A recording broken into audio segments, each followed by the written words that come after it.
இன்றைக்கி நாம் கறிவேப்பிலையுடைய மருத்துவ குணத்தை பார்க்கலாம். இந்த கறிவேப்பிலையை இன்றைக்கி நம்ம எந்த உணவு செய்தாலும் இந்த கறிவேப்பிலையை பயன்படுத்தாத இருக்க முடியாதுன்னு சொல்லலாம். அந்த அளவுக்கு இது உணவு வகைகளில் பங்கு பெறுது. இதனுடைய மருத்துவ குணம் நிறைய பேர் நிறைய விதத்தில் நிறைய சொல்லியிருக்கீங்க. இருந்தாலும் இதை நாங்கள் ஒரு வரிசைப்படுத்தி சொல்லலான்னு இருக்கோம். அதை நீங்கள் முறையாக கேளுங்க. கறிவேப்பிலை பார்க்குறதுக்கு ரொம்ப பசுமையாக ரொம்ப வாசனையாக இருக்கும். இதை நீங்கள் துவையல் செய்து சாப்பிட்லாம், சட்னி செய்து சாப்பிட்லாம். இந்த மாதிரி பவுடர் பண்ணி வச்சு கூட இதை தினம் வெறும் வாயில் கூட சாப்பிட்லாம். ரொம்ப மருத்துவ குணம் நிறைந்தது. இதனுடைய தாவர பெயர் என்ன சொல்கிறாங்கன்னா முராயா கொய்னிக்கின்னு சொல்கிறாங்க. இது கறிவேப்பிலுடைய பயன்களை முதல்ல நாங்கள் சொல்லிவிட்டு, அடுத்தது முக்கியமாக இந்த வீடியோவில் நாங்கள் சொல்ல போகிறது கறிவேப்பிலை பழத்தினுடைய மகிமை பற்றி தான் நாங்கள் சொல்ல போகிறோம். அதனால் இந்த வீடியோவை நீங்கள் தள்ளாமல் நிச்சயமாக முழுசாக பார்த்து நீங்கள் தெரிஞ்சுக்கங்க. 4 பேருக்கு இதை சொல்லுங்கள். நிறைய பேர் கறிவேப்பிலை பழத்தை அதிகம் பார்த்துருக்க மாட்டீங்க.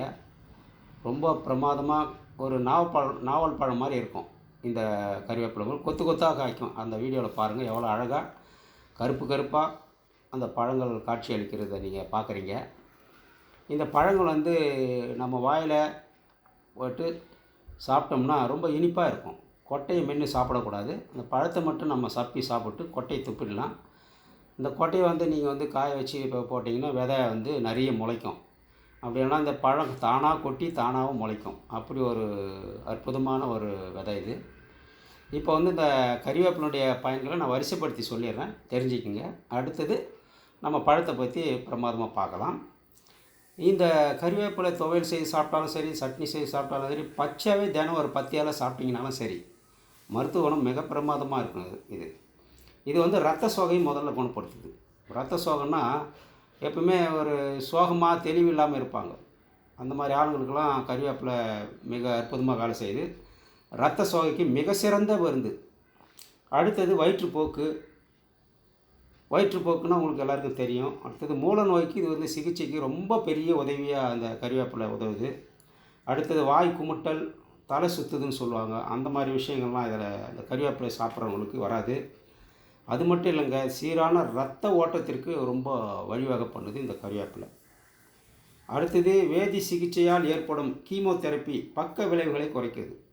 அப்படி ஒரு அற்புதமான ஒரு மூலிகை. அடுத்தது கண் பார்வையை மேன்மேலும் உறுதியாக்குது. அடுத்ததுங்க கல்லீரலை மிக சிறப்பாக பாதுகாக்குதுங்க. கெட்ட கொழுப்பினை குறைக்கிறது, முடியை வலுவாக்குகிறது, சர்க்கரை நோய்க்கு மிகப்பெரிய ஒரு தீர்வு. அடுத்து செரிமான மண்டபத்திற்கு நல்லது. இப்படி இந்த கறிவேப்பிலை பயன்படுது. இப்போ நீங்கள் பார்க்குறது கறிவேப்பிலை பழங்களை பறித்து வச்சுருக்குறோம். பார்க்குறது கருமையாக ரொம்ப அழகாக நாவல் பழம் மாதிரி தெரியும் உங்களுக்கு. இந்த பழத்தை தினம் பறித்து நம்ம ஒரு 10 பழம் சாதாரணமாக சப்பி சாப்பிட்லாம். எந்த ஒரு சைடு எஃபெக்டும் வராது. முடி கருகருன்னு வளரும். எவ்வளோ அற்புதமாக இருக்குதுங்க பாருங்க அந்த பழம் பார்க்குறதுக்கு. அதனால் மிஸ் பண்ணாமல், பெரும்பாலும் ஜூன் ஜூலையில் அந்த சீசனில் தான் இது பழுக்கும். இந்த மரத்துங்களில் தான் இருக்கும். அதாவது கறிவேப்பிலை சின்ன செடியில் இந்த பழங்கள் காயெலாம் வராது, பெரிய மரத்தில் வரும். அந்த பழத்தை தினம் பச்சையாகவே அப்படியே அந்த பழத்தை சாப்பிட்லாம். எந்த ஒரு சைடு எஃபெக்டும் கிடையாது. கண் பார்வை மிக தெளிவாக கொடுக்குற சக்தி இந்த பழத்தில் இருக்குது. அது மட்டும் இல்லை, இந்த பழத்தை ஒரு 10 பழத்தை எடுத்து ஒரு 100 மில்லி தேங்காய் எண்ணெயில் போட்டு கொஞ்சம் கறிவேப்பிலையும் போட்டு வெந்தயம் போட்டு நல்லா காய்ச்சி அந்த தேங்காய் எண்ணெயை தினம் நீங்கள் தடவிட்டு வந்தீங்கன்னா முடி கருகருன்னு முடி கொட்டாமல் மிக சிறப்பாக வேலை செய்யும். இந்த கறிவேப்பிலையுடைய பழத்திற்கு அவ்வளோ மகிமை இருக்குது. அதை சாதாரணமாக தினம் ஒரு 10 பழம் பறித்து சாப்பிடுங்க. அதில் எந்த ஒரு பயமும் தேவையில்லை. மூலிகை நமக்கு எந்த ஒரு கெடுதலும் செய்யாது. இந்த கறிவேப்பிலையுடைய மகிமையை தெரிஞ்சுக்கிட்டீங்க. இப்போ பழத்தினுடைய மகிமையை தெரிஞ்சுக்கிங்க. அதனால் பழத்தை அப்படியே சாப்பிட்றது மிக சிறந்தது. இந்த வீடியோ பிடிச்சிருந்தா லைக் பண்ணுங்க, ஷேர் பண்ணுங்க, கமெண்ட் பண்ணுங்க.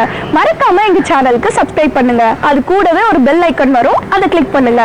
நாங்க போடுற நோட்டிபிகேஷன் உடனுக்குடன் உங்களுக்கு சேரும். நன்றி, வணக்கம்.